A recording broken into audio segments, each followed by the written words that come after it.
जय जगन्नाथ। ओडिशा 365 चैनल को आपण मान को स्वागत अभिनंदन। प्रति सप्ताह रे महाप्रभुंकर अस्मिता, महाप्रभुंक सहित भक्तंकर अनुभूति, महाप्रभुंकर भक्त मान प्रति कृपा आम शुणी पारे। यह केवल संभव है ओडिशा 365 यूट्यूब चैनल जरिया से चैनल जदियो मालिकाना आम नहूँ किंतु आमर से चैनल प्रति यथेष्ट संपर्क रही जे जगन्नाथ महाप्रभुंर भक्त आ भगवान भितर जो सेतु ता केवल छत्रे छत्रे लिभाऊँगी ये 365 यूट्यूब चैनल।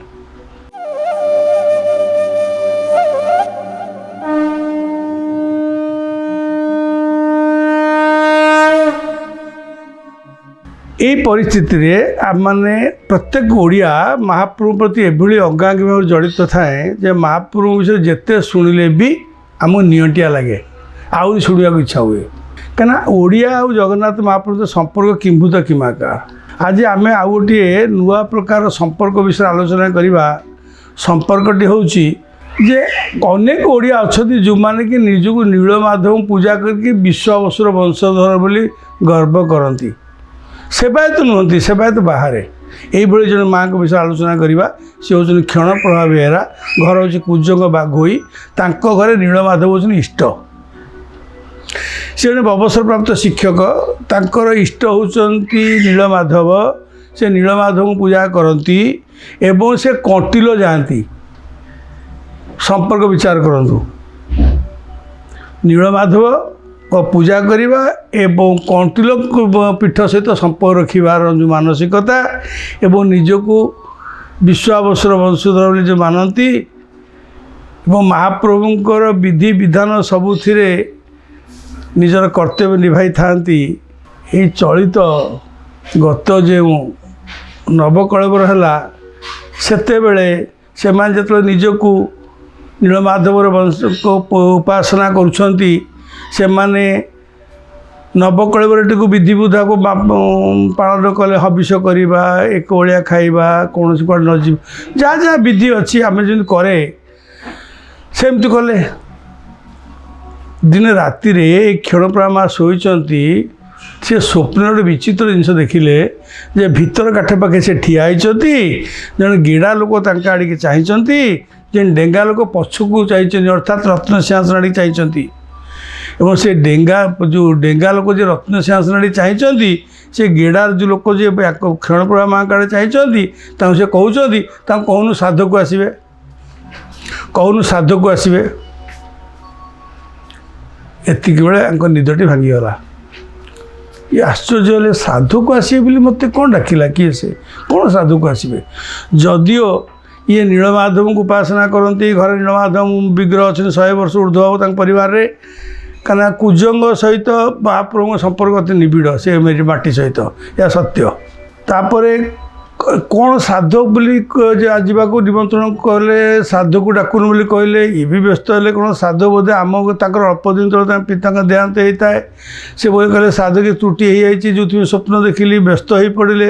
व्यस्त होगा किसी उपाय न पाइक से भाभी ना बोधे श्राद्ध देवाई आम पूर्वपुरुष किसी असुविधा अच्छी आम 22 पास श्राद्ध देदेवा ये एक किंभूत किमाकार मानसिकता भितर सी कौन कले पुरी आसिले। आज हरिकर को पचारे हरिकर जी दुर्लभ सेवक जड़े आज नाम गण नहांती सी कहले कौन है ना से आगुरी चिन्हा परिचय अच्छे जगन्नाथ भक्त हिसाब से बारंबार जावास भितर संपर्क भी सृष्टि तेणु हरि को पचार कले स्वप्न देखिली आ श्राद्ध करने साधु को डाक कहते मुझे श्राद्ध करी से हसीदे कहले नाई नाई नाई नाई से डाकी ना 24 तारीख कर श्राद्ध तो तुम आसो। ये आश्चर्य हेल्ले कहले कौन 24 तारीख ना हाँ महाप्रभुंर नवकलेवर बेले से जिते दारू विग्रह परिवर्तन पर जमी मनीष मानक जो लीला हुए से भाई पालन कराए निजक परिवार भावुवा द्वैतापति माने द्वैतापति परिवार माने से तुठ को जाती सेमती कार्यक्रम हुए सेमती प्रसाद सेवन हुए जहाँ विधिवत मनीष मानक जमी हुए महाप्रभु सेमती हुए कारण मानुष लीला ना भगवान महाप्रभु जगन्नाथ महाप्रभु मनीष लीला कर सहित जाओ जे सी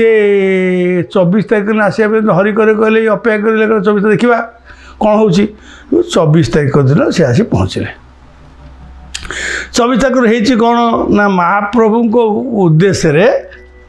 नवकलेवर पर्व को पालन करने उद्देश्य रे दैतापति माने हजार हजार लोक महाप्रसाद सेवन कराई था कि से वर्ष किसी मनांतर जो प्राय नहबा हवा भितर कथा थिला अन्य पक्षे क्षणप्रभा माँ आसिकी विमला मंदिर के पाखे जो रोहिणी कुंड से बसिकी कौन हो नीतिकांत देखिए कौन जानवे कि कौन हो देखिए कौन मत साधु को आसपी कहते मुझे तो साधु को आसी कौन हो देखा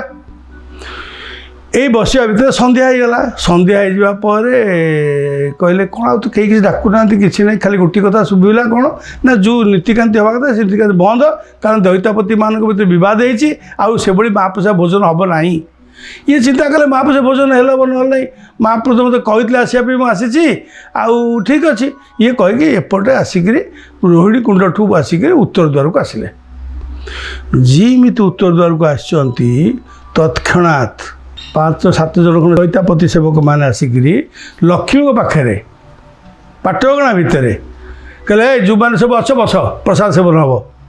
ये तो उत्तर द्वार पाक पड़े सी तो पूर्व बसुले एपटे एपटे बसला पर कई महाप्रसाद सेवन डाकु ना सेपटे गले महाप्रसाद सेवन हो भी नाला जिम जाए से पहुँची जाती 3-4 जन दैतापति आसीगले कहले वर्ष बेसी है आती तुम मैंने बस पाई जाओ आश्चर्य हेले कहले कौन है हबनी बोली कहते मुझे बुलिया को आसी आसु तत्क्षणात कहते नाई नाई एपटे जो मैंने अच्छे से मैंने केवल महाप्रसाद सेवन करेंगे अन्य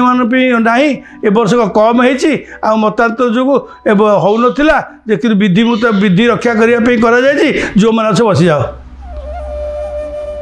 आखिर टप लुह बोली पड़ा क्षणप्रभा माँ कहले महाप्रभु ये डाकिले मत ना बसिले महाप्रसाद सेवन कले महाप्रभु बार बार प्रणाम कले कहले महाप्रभु मुझे अच्छी बोली भावुँ जो आप मो अच्छे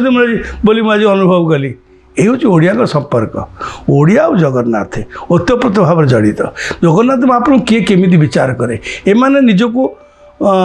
दैतापति वंशधर भाव नीलमाधव पूजा करुला बेले महाप्रभु ताकू साधु को आसू बोली कही स्वप्न निर्देश दे साधु को डकई दर्शन दियाई एवं सर्वोपरि महाप्रसाद खुआई छाड़ी पारि छाड़ी यही हूँ भक्त भगवान संपर्क से तो ओडिया भूली पार जगन्नाथ को क्यों आदिम काल ता सहित संपर्क रही ओडिया और जगन्नाथ अंगांगी भाव जड़ित आड़िया को छाड़ी जगन्नाथ को जगन्नाथ ओडिया को चिंता कराए से आम मैंने भाग्यवान ओडिया होती ओडिया घर जन्मग्रहण करती कारण महाप्रभु आमर ओडिया आम भी ओडिया महाप्रभु जगतनाथ जगन्नाथ हेले मध्य आम प्रत्येक ओडिया महाप्रभु कथा पढ़ले ना स्वतः हाथ उठी जाए मो पाठर बाहरी पड़े जय जगन्नाथ जय जगन्नाथ जय जगन्नाथ।